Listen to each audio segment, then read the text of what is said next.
Veitinia, thank you very much for joining me today. My pleasure. Tell me a little bit about yourself. I've originally come from Fiji and have been here for 37 years. I did my training in ordained ministry with the Uniting Church, and I've been in ministry now for 17 years. Fantastic. Now, in terms of that ministry, therefore, I mean, you've got an experience then of both an Australian context and a Fijian context where you would have grown up in terms of the church. Tell me a little bit about the worship life of a Fijian church. My worship with my Fijian church is ongoing because in my current placement, I do half time with the Palainis and half time with the Fijian. So I'm given the opportunity to continue to minister to them. What is Fijian worship like? What are the distinctives of Fijian worship? I think Fijian worship is marked by the understanding of a Fijian what worship is. And for the Fijian, worship is based on the Bible, which is God says you work for 6 days, and on the seventh day is Sunday, is Sabbath, keep it holy, drop everything, and everyone goes to church. And we go to church to give thanks for the blessings during the week. So everyone is supposed to go, mother, dad, grandpa, grandma, and the kids, we all go to church. And we go to church because we're going to meet the King of the universe. So it's a lot of praising and thanksgiving, a lot of singing. And you know, with the Fijians, if you do not have a choir, or the mark of a good church is having a choir, because you know you're singing, you're lifting up this great king. Okay. Now, obviously, the Fijian church, or the majority Fijian Christian church, is the Methodist Church. What is the influence, or I mean, how important is still that missionary Methodist perspective in terms of the way in which worship is done in the Fijian church? I think the missionaries' teaching still comes to bear in contemporary times, in that you know, God sits up there and the people down here, and there is a gap, a gulf between, you know, God and us. So there's a sacredness about the whole thing. And it seems that God does a lot of the speaking. God speaks, imposes things, and we sit and we listen. So that in worship, it's a very solemn time. Everyone stops doing the talking and the movement, and we sit and we listen and we show respect. Because that's also what we do in our culture in relation to the hierarchy, the chief, the men, they have the first place, the top place, and there is parallel between how we serve God and how our attitude to the hierarchy in the Fijian community. So if I'm hearing correctly, you're saying that there's the connection then between what you do in worship and the way in which you worship God is kind of parallel to some degree in what's happening in the culture itself. Yes. Okay, but obviously things are changing in the culture now. That as Fiji becomes more democratic, as maybe the chiefs don't have quite the same power that they would have had in the past, and as more Fijians become urbanized, is there a change that's beginning to happen in worship as well because of that change in culture? I find that the traditional Fijians, they want to hold on more tightly to what is old. And then there is a protest from the contemporary or the new age thinking and values, and there's a struggle to also be included. Whereas the domain of leadership in the church belongs to the men folk, and now the women speaking out, and I can already see that the women are accepted, so the men are more open now. There's more, with worship, it's all Fijian language. And in that sense, I like it because it seems to me that it is in church that you can really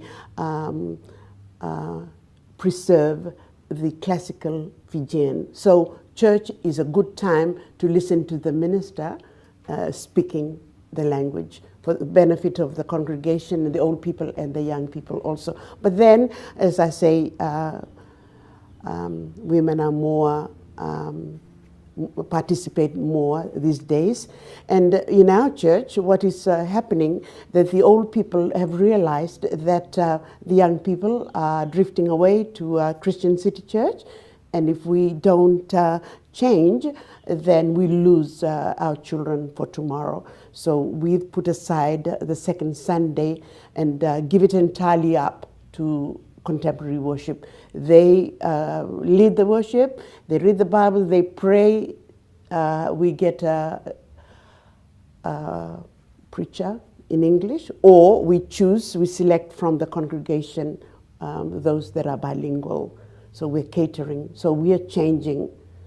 But I know too that a couple or several of our members, when it's contemporary worship, they don't come to church. So that's sad.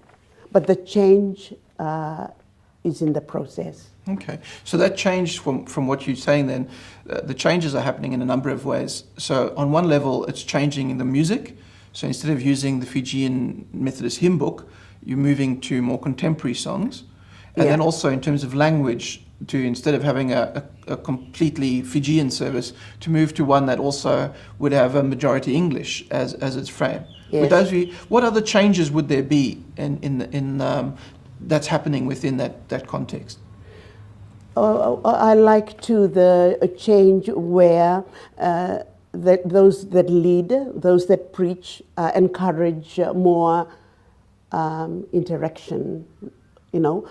Because it's a solemn time, everyone is quiet. That's why we have a church policeman to keep the naughty adults and children at bay, right? And everything is quiet. And you can't say amen because he's a good preacher, or it makes a good point. You say amen, you praise, you are responding to the good message. No, there's a no. Tell me a little about the church policeman. The church policeman holds a stick. It could be a man, it could be a woman. And ours is a woman because, everybody, we know that everybody's frightened of her. So she takes the stick and she walks up and down the aisle, and any naughty kids, even movement, will dong you on the head. And she's done it to adults also, whispering to each other. You can't do that. So, but it's a funny... So I just had my mother who used to do that, but obviously you have someone particular who does it. Oh, well. So it's really to maintain what you said earlier in terms of that distinctiveness of Fijian worship, which was this concept of having a respectful, solemn perspective in terms of worship. Yeah. Okay. Now, in terms of that, has music changed over you've said that you've been here for 37 years, but in ministry for 17. Has the music that you use even within the Fijian service, are you creating new music or generally still using the Fijian hymn book? Because of the choir. When you have a choir, you've got to sing Palangi songs. You learn from tonic solfa. You have a song sheet, right? So you have a widespread of different kinds of church music. In Fijian proper, traditional Fijian, it's an unaccompanied, that's good, but we all sing together. You don't need a choir. It's called the polotu, which the Tongans introduced to us. We all just sing. But once you have a choir, then it's more organized, the singing is structured, so we have to copy from the Palangi music sheet. So in that sense, it's changed a lot. It's beautiful because Fijians are good, harmonious singer, and they're internationally renowned for our singing, unaccompanied. So singing has veered away from the traditional kind of singing, but yes, we still use our hymn book, Methodist hymn book. So, so does the choir act as a presentation or as a singing leader? Yes, that's, I think the thinking too is there that, you don't preach a good sermon all the time. So if you have a good choir, the choir preaches to you because, it's got beautiful theology and, the content, the words, the lyrics. There's a sermon in there. Okay. Yes, but I know too that choirs vie with each other. We have a lot of singing competition. And there's a lot of status when you win the singing award. So I'd like to think that the showy part is coming into it. It's also part of that process. That's yeah. right. Okay, Mm-hmm. but essentially you see the singing part or the worship, I suppose the singing part of worship, as being a teaching in itself. Teaching itself, and you focus the congregation.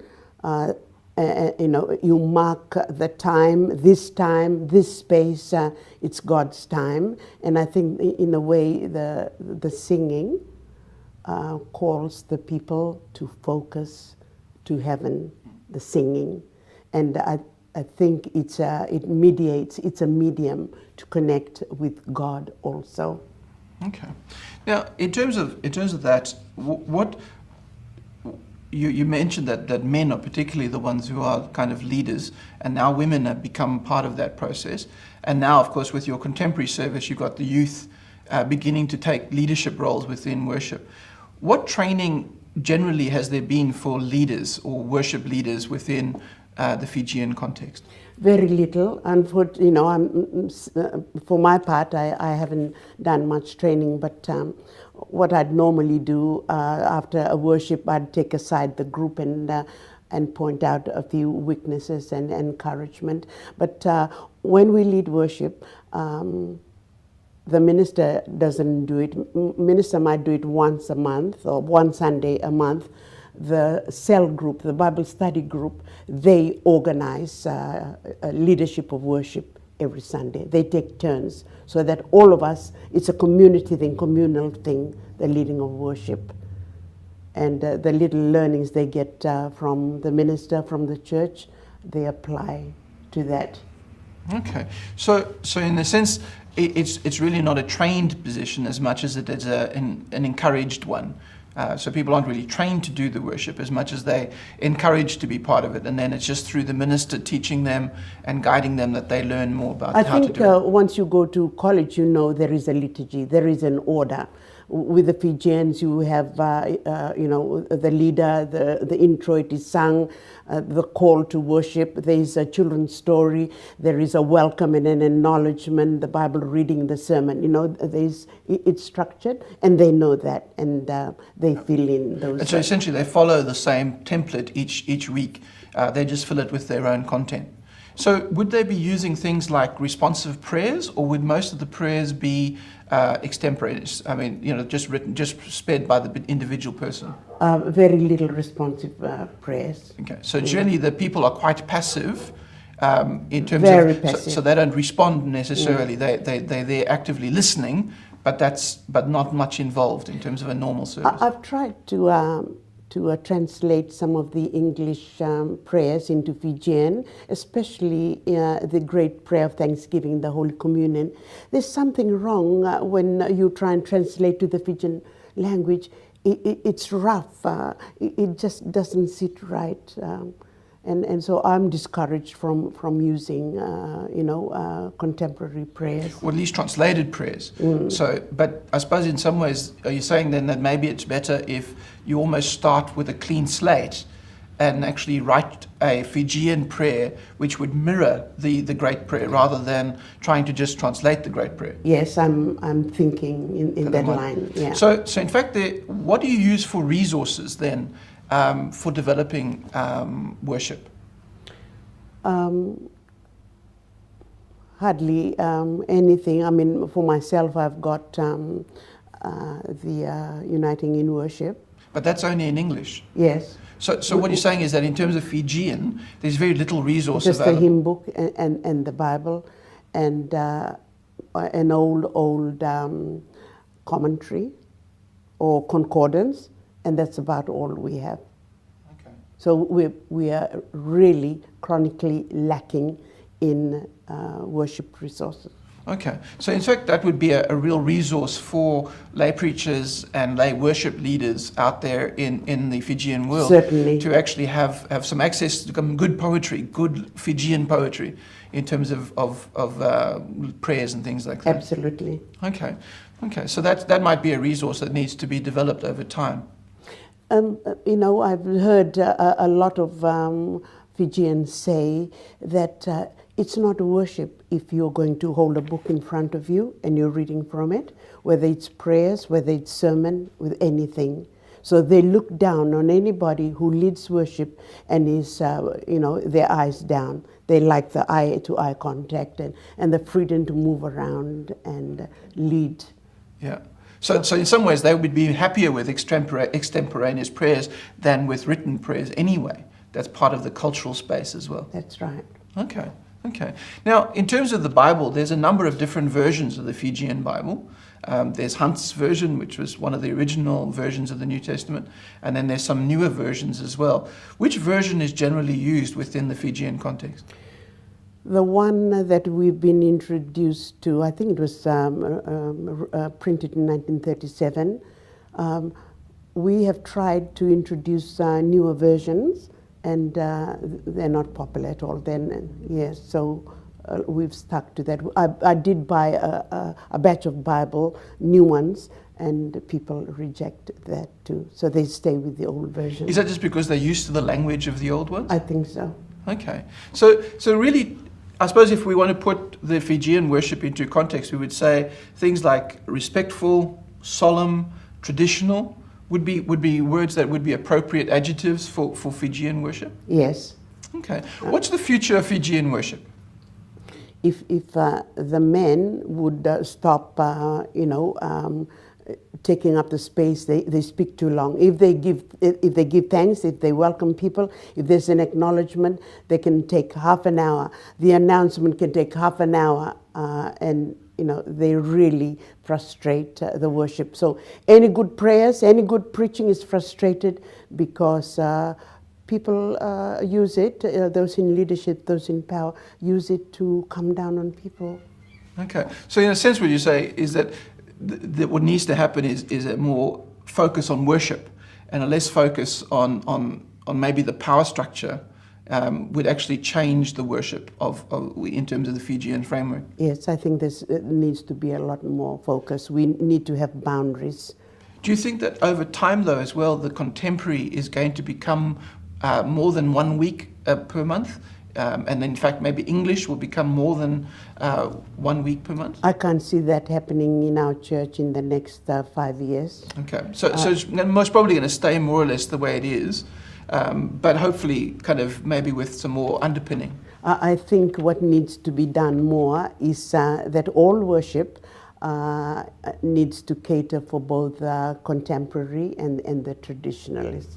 So more of a blended process into the future. Rather than, maybe you could have one service a month entirely contemporary, and they need to consider content for the older, the adults. But I think the blending every Sunday so that everybody's brought together. Certain people are staying away because it's contemporary. So how do you keep them coming to church every day, every Sunday? You blend so that they know to expect there'll be something for them, spiritual food for them every Sunday. Okay. Thank you very much.